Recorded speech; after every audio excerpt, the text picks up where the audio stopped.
Merci Monsieur le Président, merci Marie-France pour la présentation du rapport sur la politique de fauchage des bords de route, qui vient rappeler les enjeux de sécurité routière et à la fois de préservation de biodiversité. Alors je vous ai concocté peut-être quelques petits amendements, parce que je sais que vous êtes friands au fond de nos petits amendements, et que sans eux, la journée n'aurait pas la même saveur. Surtout pas la même longueur. Et pas la même longueur. Je vais être assez succinct dans leur présentation. Donc le premier, effectivement, concernait le fait que la CEA s'engage à favoriser le fauchage plutôt que le broyage, dans la mesure où le fauchage des végétaux en bord de route tue 35 à 100% des invertébrés, et que ça pourrait être un engagement supplémentaire. Il s'agit bien là, à travers ces amendements, de donner les moyens aux équipes de la CEA d'aller plus loin dans le travail qui est déjà mené sur les enjeux de préservation de la biodiversité. Donc ça, c'est l'objet du premier amendement, de prendre cet engagement ferme du fauchage plutôt que le broyage. Ensuite, un deuxième amendement qui vient rappeler que le fauchage bat des zones herbeuses tue et mutile les animaux au sol, qu'il est recommandé une hauteur de fauche minimum de 10 cm.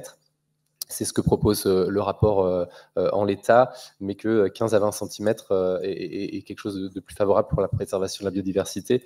Donc il vous est proposé de modifier le rapport pour appliquer une hauteur de fauche minimum de 15 cm et non de 10 cm, comme c'est le cas actuellement. Ensuite, un troisième amendement qui demande à initier la fauche tardive au bord des routes après le 15 septembre, toujours pour des enjeux de biodiversité, donc 15 septembre au lieu du 15 août. Et un quatrième amendement, puisque le rapport précise que vous souhaitez un traitement spécifique de la route des vins en termes de fauchage, en rappelant que cette route des vins dite touristique a un traitement différent jusqu'ici, côté barinois et côté orinois. Et dans le rapport, vous proposez de faire un fauchage plus précoce que sur le reste du réseau routier de la CEA.